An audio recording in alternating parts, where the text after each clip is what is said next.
Já estamos de volta com o programa Matina. Você que está conosco vai acompanhar agora, juntinho aqui com o doutor Fábio Eugênio, que é ginecologista. Tudo bem, doutor? Tudo bem. Seja bem-vindo. A gente vai falar sobre um assunto que é um assunto não tão comum e até polêmico, né? Sim. Que é a barriga de aluguel.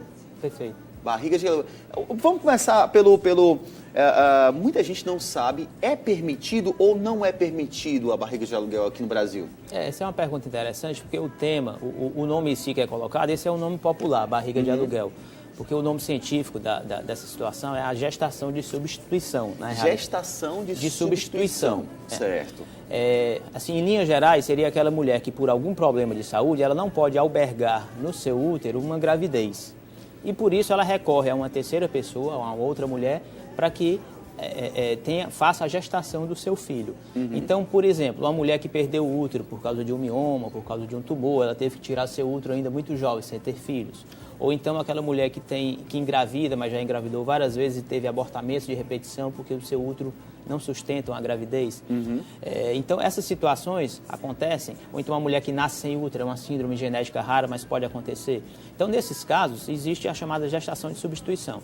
A gente pode pegar esse casal, cuja mulher perdeu o útero, a gente coleta o óvulo dela, pega o espermatozoide do marido, em laboratório, através de um processo chamado fertilização in vitro, né, que é a FIV, ou o bebê de proveta. A gente forma um embrião do casal e já que esse embrião não pode ser colocado no útero da mulher, por alguns desses problemas que a gente falou, então esse embrião ele é colocado no útero de uma outra mulher. Tá? É um procedimento em que ele é regulamentado pelo Conselho Federal de Medicina, ele é feito no Brasil sobre toda a segurança da lei e da ética. É permitido. É permitido. Todo a gestação mundo pode de substituição. fazer se tiver algum tipo de dúvida. Olha só, se você tiver aí em casa dúvidas sobre esse caso aqui, é permitido fazer inseminação artificial aqui no Brasil, né? Sim, e especificamente que a gente está falando a gestação de substituição. Só que assim, o Conselho Federal de Medicina ele estabelece alguns limites, algumas orientações, regras, né? Algumas regras. Quais são essas principais regras? O objetivo principal é, primeiro, evitar que haja qualquer intermediação financeira no processo. Então, a mulher que vai gestar a gravidez, então ela vai gestar o bebê e ao final dos 9 meses ela vai entregar esse bebê para os pais genéticos, para os pais biológicos, para os pais de direito, digamos assim. Então, ela não pode ficar com a criança, lógico, ela não pode querer ficar com a criança, e ela também não pode receber vantagens financeiras desse processo. A mulher não pode, entre aspas, alugar o seu útero. Tá? Ela tem que fazer isso por livre e espontânea vontade. Por livre e espontânea vontade, como um gesto de amor, de caridade, de solidariedade. Para isso, o Conselho Federal de Medicina determina de que essa paciente que vai doar útero seja um parente da paciente que é a mãe biológica. Isso é importante, então. Isso é fundamental, que seja uma parente em primeiro ou em segundo grau. Então, normalmente, esses casos ocorrem com mães ou irmãs das pacientes. São elas que vão carrear a gravidez, serem a gestação de substituição ou útero de substituição.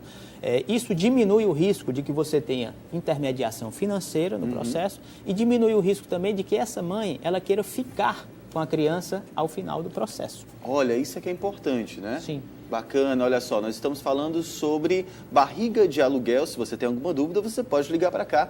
O nosso telefone é o 3486-1721 e o nosso DDD é o 085. Nós estamos falando sobre esse assunto e você também pode participar através do nosso Twitter, @RedeUniãoTV. Doutor, quais são as mulheres que podem receber a barriga de aluguel? Você disse que podem gestar? Gestar, exatamente. Podem gestar, pronto. Elas têm que ser parente em primeiro ou segundo grau da mãe biológica, né? Da mãe que vai ceder o óvulo para formar o embrião, para formar a gravidez, tá? E, lógico, elas têm que ter uma condição de saúde que permita que elas tenham uma gravidez tranquila, né? Para que essa criança nasça com saúde. Então, são feitos exames de todos quer dizer, de todos que estão envolvidos no processo, tanto dos pais biológicos, mãe e pai, que vão ceder o óvulo e o espermatozoide, respectivamente, como também da mulher que vai gestar. São feitos exames para ver se ela tem condições de saúde de albergar com tranquilidade uma gravidez. E só ressaltando, Almir, aquilo que a gente estava falando sobre a intermediação financeira, é bom que se lembre, porque é muito interessante. Eu tenho um blog em que eu recebo muitas perguntas de pacientes e perguntam muito sobre esse assunto. Agora, é interessante que algumas pacientes me abordam, mandando e-mail, oferecendo o seu útero para ser alugado. Então, muitas Olha só. pacientes dizem, doutor, eu tenho tantos anos, eu sou saudável, já tive filhos, mas estou com problemas financeiros e eu estou colocando à disposição da clínica, se tiver algum casal interessado, o meu útero para que seja alugado, para que ela receba um valor sobre isso. Mas a gente quer esclarecer que isso não pode ser feito, tanto do ponto de vista ético como do ponto de vista legal, porque figuraria no Brasil como uma comercialização de órgãos e tecidos. E isso é um crime federal, na realidade. Então, isso é um crime, né? Fazer esse tipo de aluguel é um crime. É um crime. Você receber dinheiro por isso aí é um crime. Figura como se você estivesse vendendo um órgão, ou alugando um órgão, ou um tecido do seu corpo, e isso não é permitido na lei brasileira. Legal. Quais são normalmente os tipos de casais? Quais são os casos em que os casais procuram para fazer a inseminação? Bom, a barriga de aluguel, perdão. A barriga de aluguel. Porque a gente está falando, são situações que se interpõem, porque para que a gente faça a gestação de substituição, a gente precisa fazer a fertilização in vitro, né? A fertilização in vitro, que é o bebê de proveta, é um tratamento, assim, que do ponto de vista de medicina, ele é relativamente novo, já que o primeiro bebê de proveta nascido no mundo tem 34 anos. Foi em 1978 na Inglaterra. Que para a medicina é muito pouco tempo. Pouquíssimo tempo, 34 anos é muito pouco tempo. Então é a Louise Brown, que é uma inglesinha que nasceu em 1978, foi o primeiro caso. Mas nesses 34 anos, a técnica da fertilização in vitro avançou muito, né? Então hoje os resultados são muito bons, é uma técnica segura, ela resolve a enorme maioria dos problemas de fertilidade do casal, e é uma técnica que os casais recorrem naquelas situações em que especificamente exista um fator que impeça completamente a concepção natural, como, por exemplo, uma obstrução tubária nas mulheres, ou no caso do homem, uma diminuição muito grande da produção de espermatozoides. Então, são casos que especificamente a gente leva para a fertilização in vitro, ou aqueles casos em que o casal fez um tratamento mais simples, como uma estimulação da ovulação, ou uma inseminação intrauterina e não conseguiu a gravidez. Também esse casal pode recorrer à técnica da fertilização in vitro. E a fertilização in vitro, então, é a técnica básica, mas a partir daí a gente tem todas essas técnicas associadas à gestação de substituição, o congelamento de óvulos, o congelamento de embriões, quer dizer, a doação de óvulos, doação de gametas. Tem muitos temas polêmicos também envolvidos, todos dentro da técnica da fertilização in vitro. Tudo bem, eu tenho por exemplo, eu sou casado, a irmã da minha esposa, ela pode fazer a barriga de aluguel. Dá para escolher o sexo da criança ou as características através da fertilização in vitro? Existe uma técnica chamada PGD, que é uma sigla em inglês que significa diagnóstico genético pré-implantacional, em que antes de colocar o embrião no útero, eu posso estudar uma célula desse embrião e descobrir toda a característica genética do ponto de vista de cromossomos. E quando eu estudo os cromossomos dos embriões, eu vou saber se é um embrião do sexo masculino ou feminino.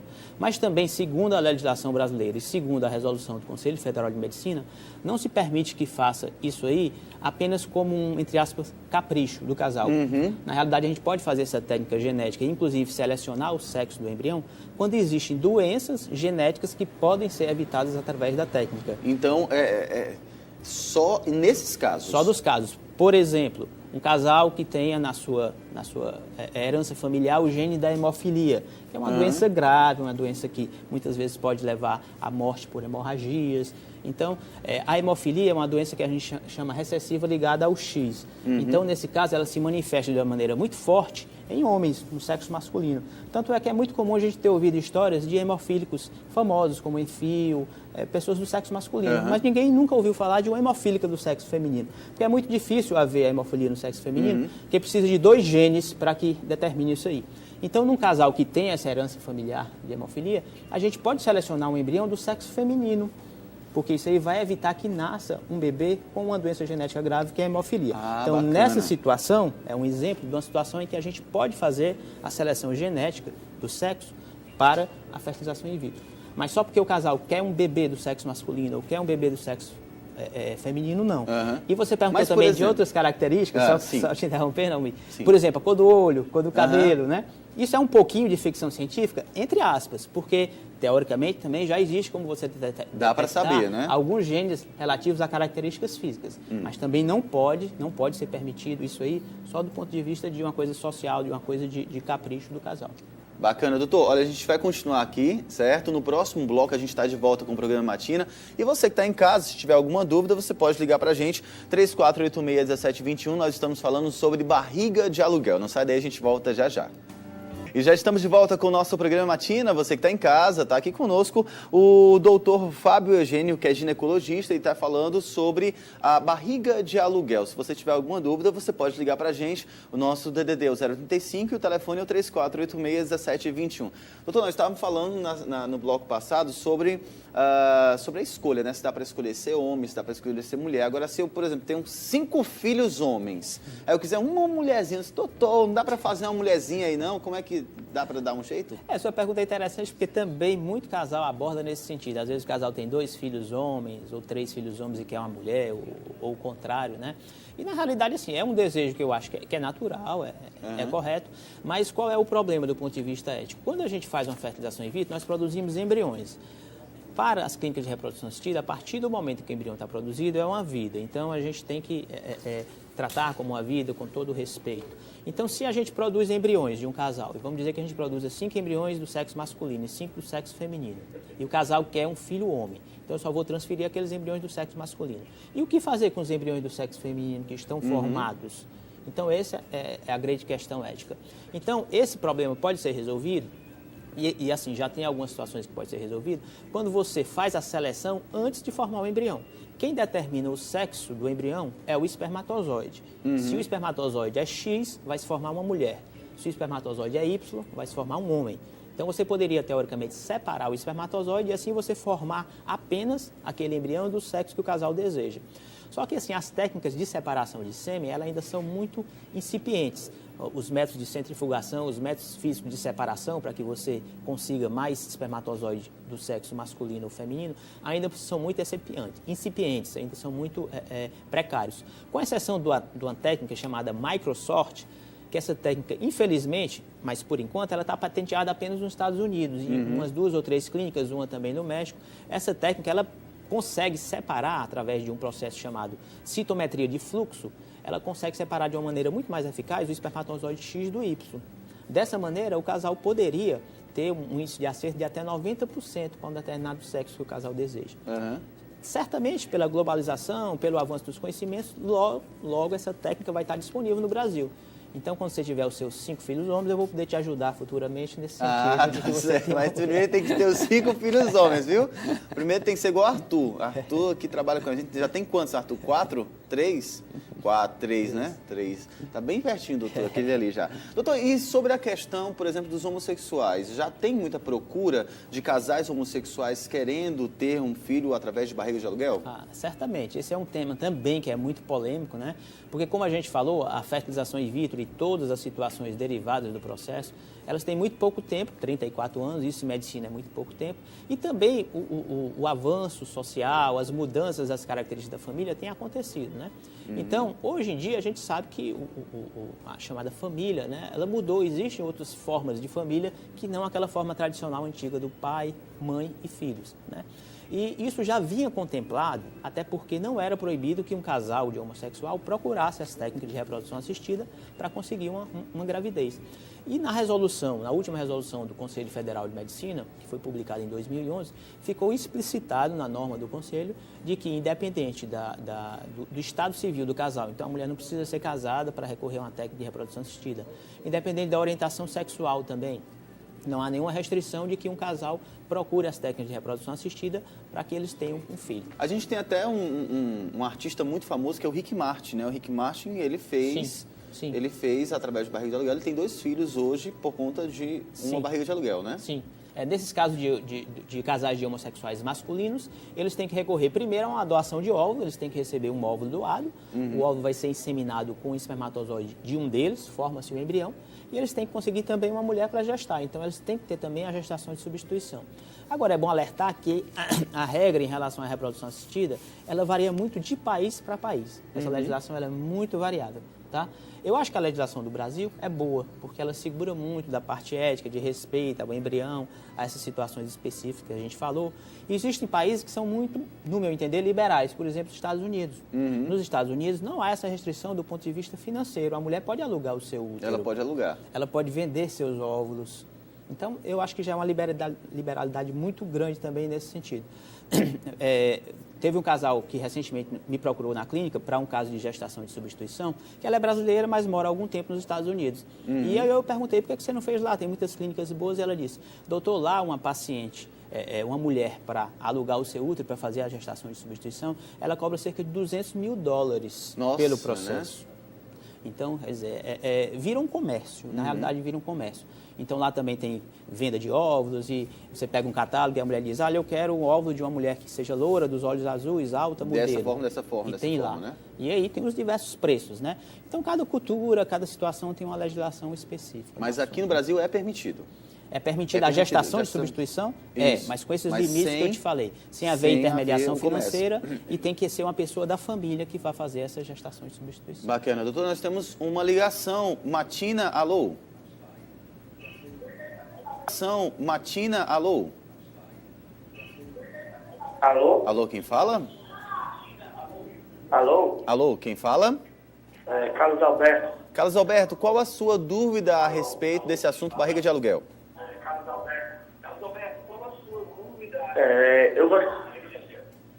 Eu gostaria de saber, por exemplo, quando a pessoa não consegue engravidar, como é o procedimento, doutor?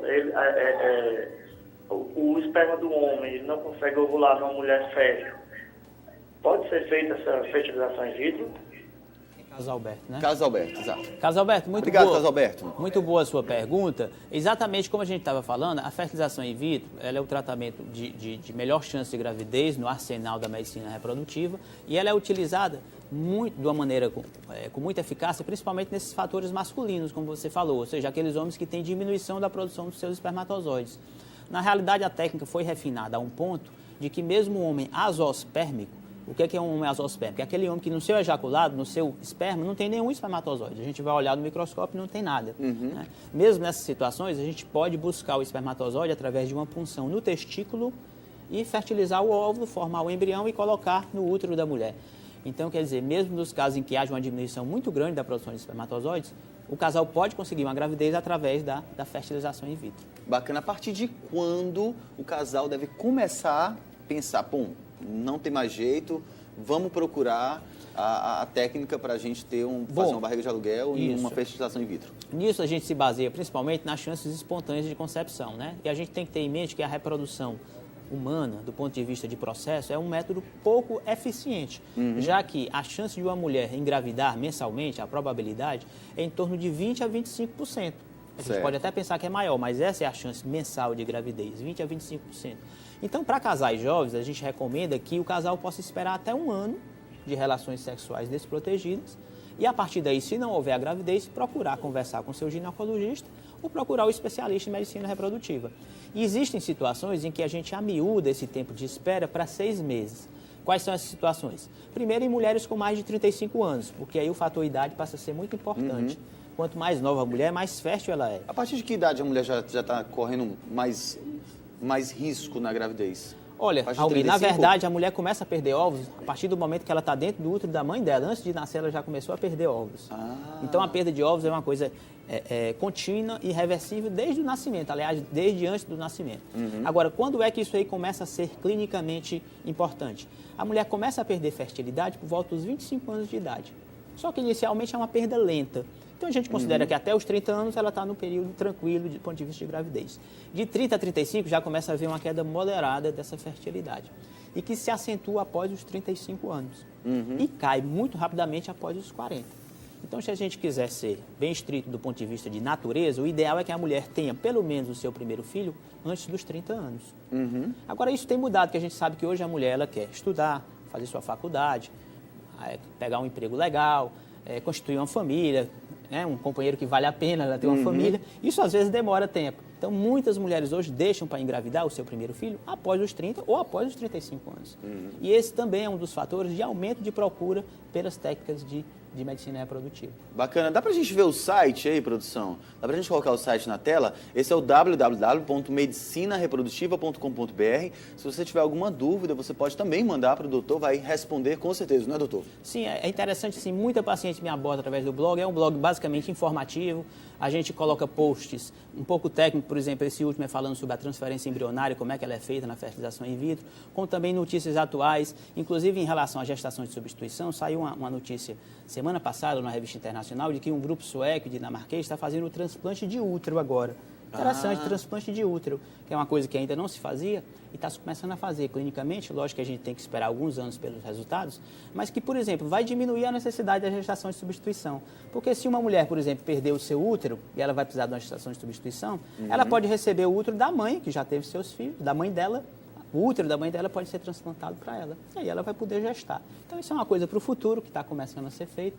Mas tem muita novidade. É uma área que está crescendo muito, que tem novidades, se ajuda muito da tecnologia e tem crescido muito. E é um assunto para um outro programa, né, doutor? Sim, que a gente vai certeza. falar com certeza. Olha, obrigado demais Obrigado pela também, sua participação. Boa Obrigado, sorte no seu bom dia. trabalho. E você que tem alguma dúvida, você pode, assim, acessar o site, que é o blog, né? O www.medicinareprodutiva.com.br, tá bom? Bom, o nosso...